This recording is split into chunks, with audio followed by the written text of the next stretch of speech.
I'm Ken Rockwell. Let's look at Nikon's newest Z 35mm f1.2 lens.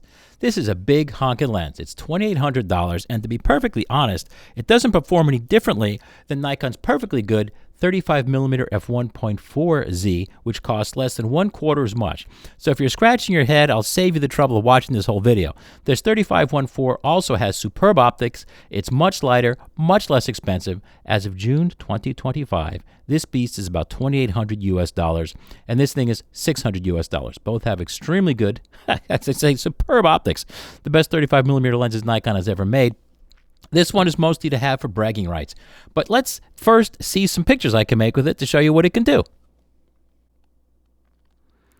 This shot here of Mr. Rudy Bertos in Mission Beach, California, is shot at f1.2, which is wide open, at a 500th of a second at auto ISO 100. Now, the reason I shot it at f1.2 is for demonstration purposes here. So as I zoom in, you can see how sharp this lens is, which today, it's 2025. All lenses are really sharp, shot anywhere.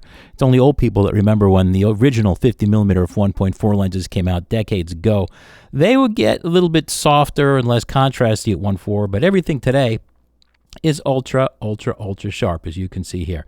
You can get the originals of all of these images at kenrockwell.com at my written review. The link is down in the description, but you can just go to kenrockwell.com and just search for it. You'll find it, and the original files are all posted there.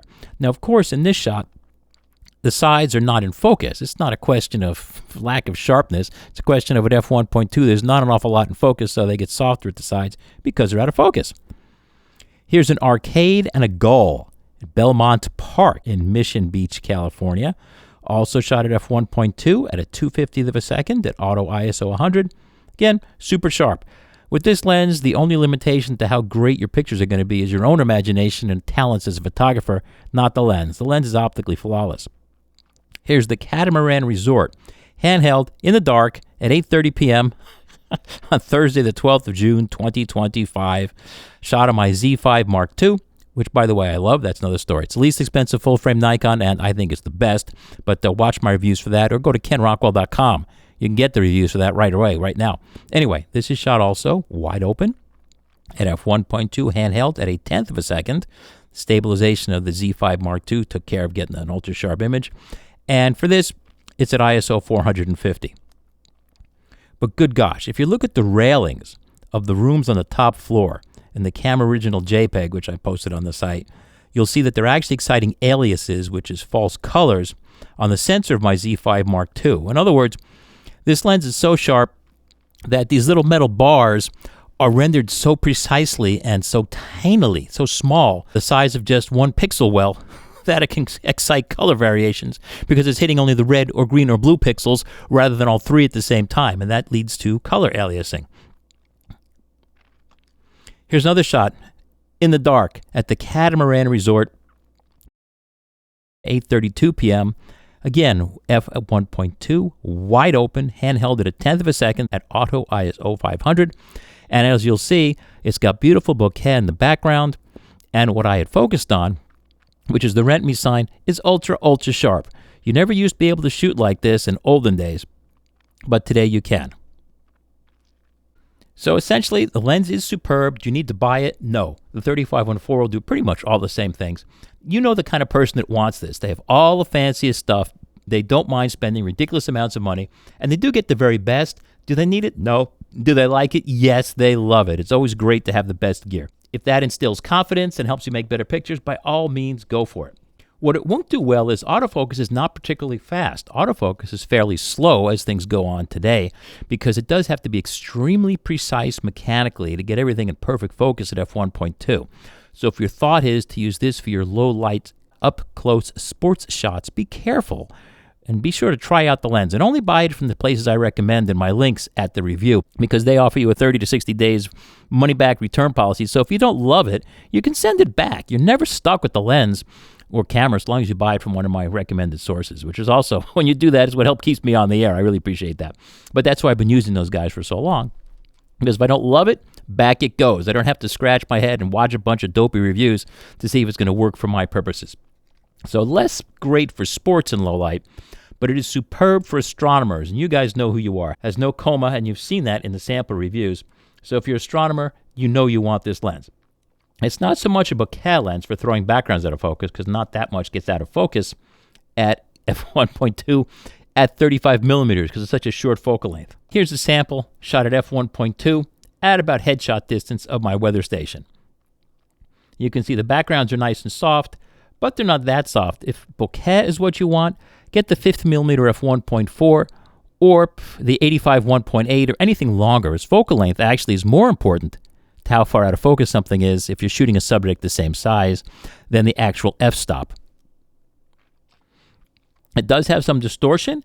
It has some moderate barrel distortion if you don't leave distortion correction on, but considering distortion correction is almost always on by default in most cameras, then there's no visible distortion, so don't worry about that. Although I do caution if you're shooting raw data rather than actual pictures. In other words, I always shoot everything in JPEG because I know what I'm doing. If you shoot raw because you're not very sure of yourself, you want to go twiddle with it, watch out, because depending on what versions of software you use, it may or may not incorporate the corrections that the camera incorporates if you just let the camera do it for you and shoot it as JPEGs as I do. Fall off is not a problem so long as fall off correction is on. If fall off correction you have turned off on your camera, or for instance, if maybe your software doesn't read the proper information, there can be a little bit of fall off if wide open, but then it's all gone by f2 as far as practical concerns. What's really peculiar about its macro performance is this lens gets no closer than any other 35mm lens that Nikon has made over the past decades and decades and decades. I don't know why. That's one thing that has not advanced. Then again, you don't really need macro performance in a lens like this because it already focuses to a foot, as every Nikon 35mm lens has done since the dawn of the ages. But this is what it looks like.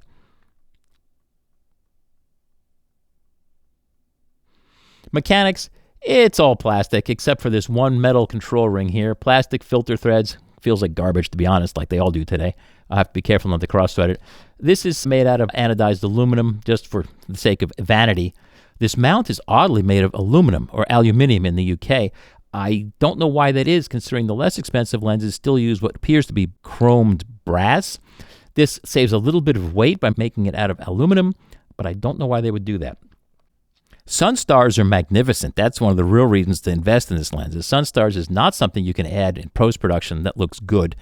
Sunstars come from the fact that something like the disk of the sun is about 10 stops brighter than the rest of your picture. And when it smears over or reflects off of the various 11 blades of the diaphragm here, that's what leads to sunstars. You can't duplicate that in software. So if you like brilliant sunstars that have 22 points, this is what this lens does. And I'll be honest, that's optically what I think is the most alluring feature of this lens. Of course, it doesn't work with teleconverters. And that's it in a nutshell. Fantastic lens, super expensive. Do you need it? Absolutely not. Do you want it? Of course. I'd much rather carry the 35-1.4 or just a wide-range zoom is really what I usually carry, because I don't need f1.2 and I don't want to carry this around. This is a big, heavy lens. It's like the 135 1.8 roughly in size and weight. So it's not a fun lens to carry around. So even if you had one of these that I gave you for free, would you carry it around much? Probably not. So you guys know who you are. For astronomers and guys that love sunstars, here's your lens. For regular folks, probably not. Again, full details, sample images, downloads, and everything, and far more information about the performance of this lens at kenrockwell.com.